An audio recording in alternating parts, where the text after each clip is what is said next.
What's going on, everybody? It's your boy Damon with After Hours, and today I'm about to do part 2 of the Techsew 5100 review.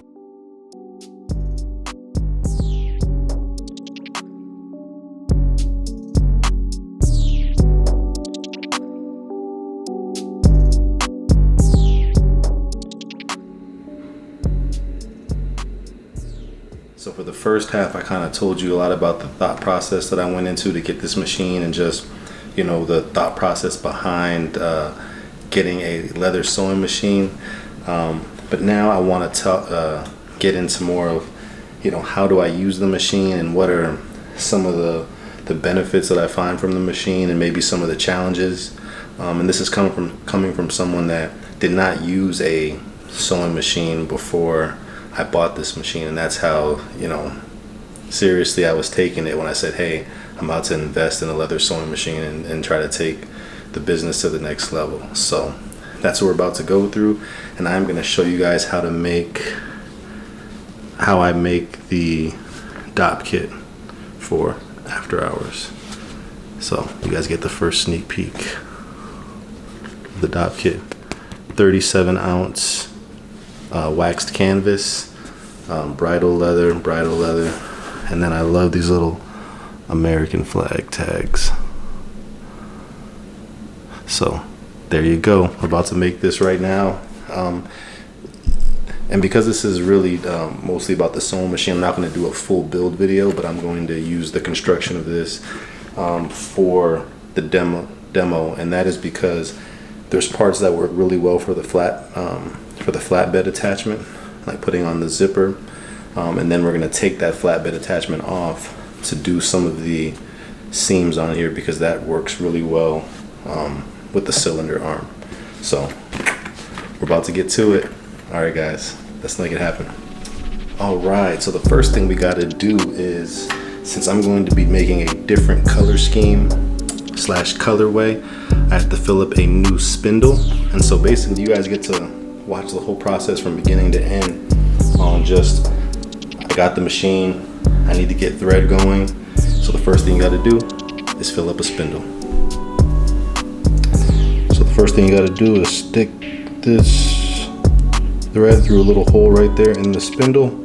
Give it a couple wraps, 1, 2, 3, 4, 5, and then attach it.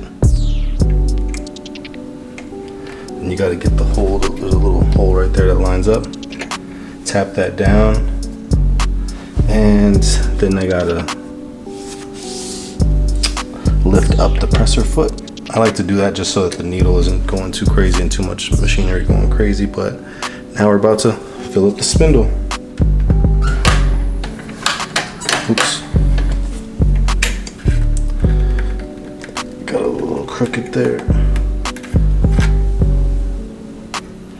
Let me get it nice and tight.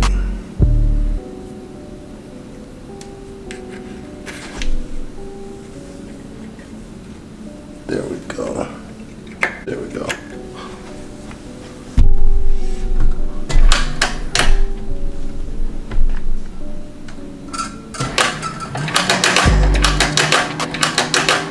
Oops.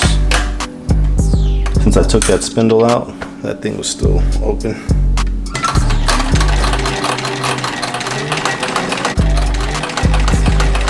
So I'm pressing on the operational pedal, and it's just filling that spindle up. And basically the spindle holds the thread that comes up from the bottom.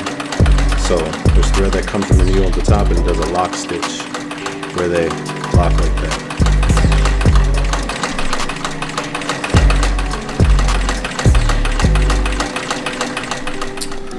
All right, so our spindle is full. So all you got to do is snip it right there, and I pull it, and I like to leave it in this little contraption here, which is like the tensioner for when you're filling up the spindle. I like to just leave that string there, like how it comes when you first buy the machine, just so you remember how to put it in.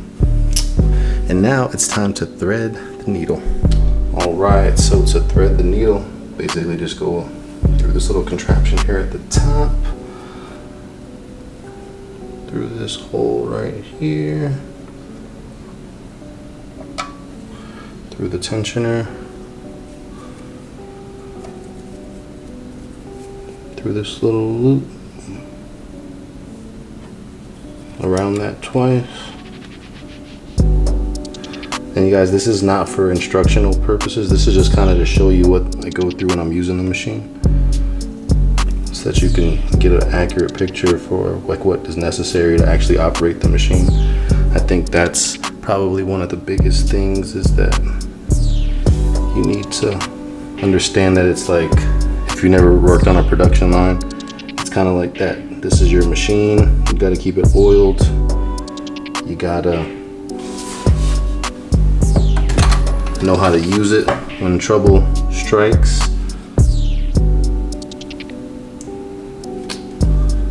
Put that string through there. Let's get our spindle. And since I got the flatbed attachment on, you're not gonna be able to see how I install the spindle, but basically it's just this little contraption down here. But now that I got that in, the way to get it out is one push, and now it's down. Kick it out.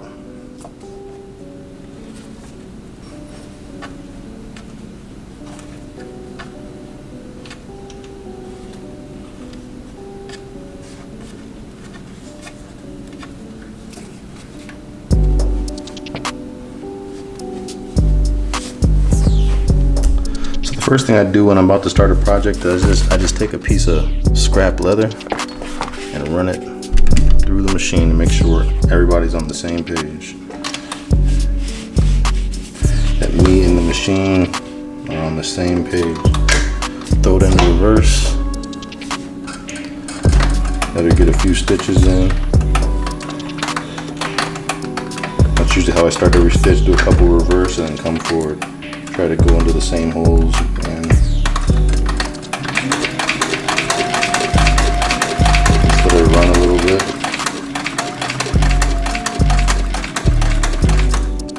And put it in reverse a couple times.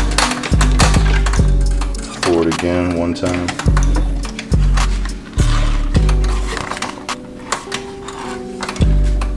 Let's see what we got going on here. Yep, stitches look pretty crisp. There's good tension on the string, so not sure if you guys can see that, but the black thread looks like we're good to go for a project. So let's make it happen. All right, here's a great example of a strap that we need to sew. Making the Dopp kit.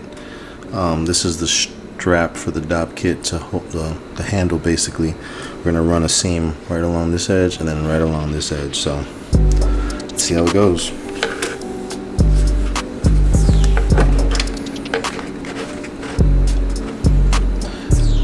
And you can see I'm kind of freehanding and I'm not using the roller bar. I just kind of line it up on the back, and then I'm gonna put a couple back stitches in here real quick.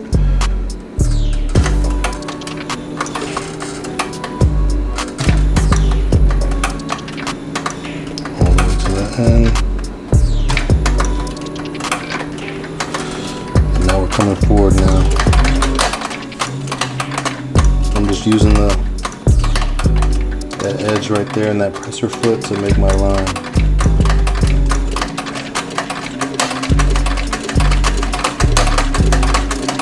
Using the laser to help guide me.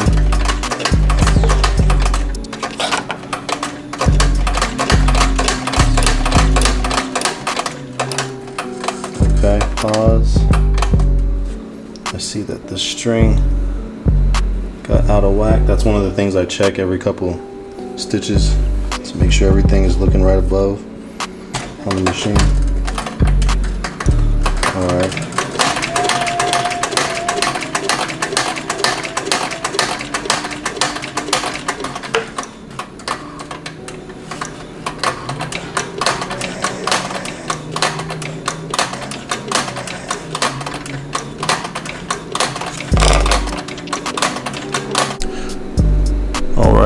So what it looks like I did is I left this little piece right there, and so I'm going to see if I cut that off.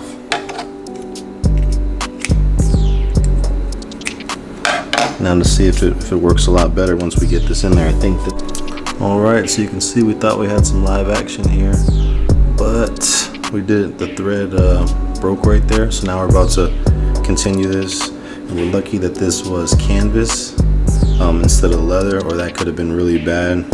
So that's one thing that I try to look out for when I'm sewing anyways, especially on the leather, because once you poke a hole, you cannot fix it. So let's get in here and try this again.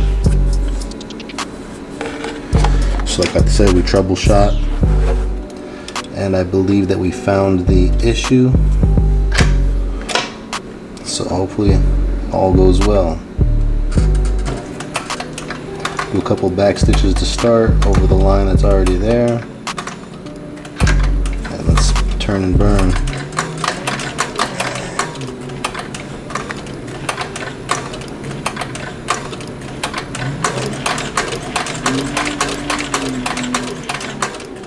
Looks like the stitches are staying down from what I can see, so that is a good thing.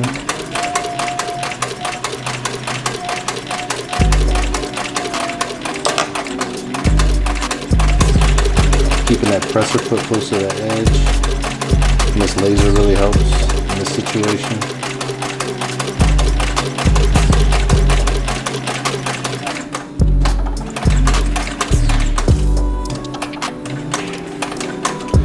Just flip this little switch over here to go backward, which we're about to do in 1 second. Boom. Couple stitches and another forward one. Boom.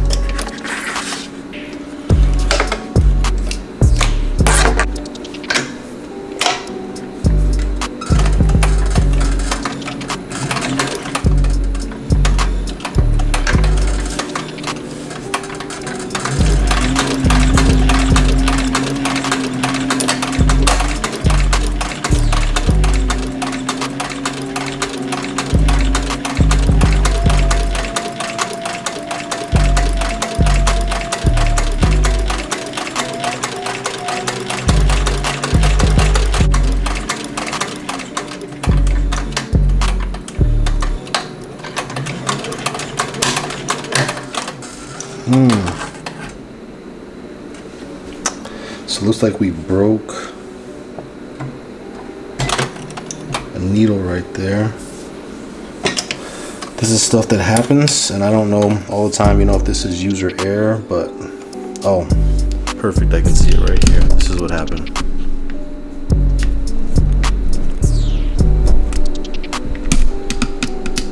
See if I can show that to you guys right there. Let it focus. This little string got caught up in here. I'm not sure why it does that, but once you get it set right, it won't do it. But it's usually when I first start sewing, there's something with how it's getting set up where it gets caught in there. So there we go. But in the meantime, we lost a needle. And so these are things that I don't think are specific to Techsew, but they're things that you face when you're sewing. That's why you got to keep some needles, and I actually need to order some more. So I'm about to fix this and probably take a break, and then we're going to continue later on. All right, thanks guys.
Alright guys, that is the end of my review for the Techsew 5100 Special Edition fully loaded package. Overall, I'm very happy with my purchase from Techsew. Customer service is top notch. And just overall, I really appreciate all the other videos that were out there before I bought my machine. And hopefully this video adds to that knowledge base to help you pick out the right machine for you. But for me, this sewing machine is versatile. It's large enough to do big projects and small projects. And that 16.5-inch cylinder arm along with the flatbed attachment are some of the main characteristics that really attracted me to this sewing machine. And you know, it's not a cheap item. It definitely is an investment. But one thing about leather is that, you know, if you're wanting your business or your craft to be somewhere several years from now, you can't wait till you're there to start practicing and getting there. So just take that into consideration with this machine, that if you know that you love the craft, then you might just need to step it up and get a machine or start researching a machine so that when you're ready to pull the trigger on this, you can move forward and start practicing. Because, you know, saddle stitching, once you learn how to do it, you know, that's a skill that you have, but that doesn't necessarily translate to the sewing machine. And so it's almost like once you get the sewing machine, you have to start over again when it comes to stitching and being in control of that final product that you're making for, you know, all the people that love handcrafted leather goods. So hope this was valuable. Leave a comment, let me know what you guys think. I didn't edit it too much. I just kind of left everything in there that was going on while I was sewing the bag. You guys got to see some of that flip a little bit, so on the bag. So all right guys, Damon out. Peace.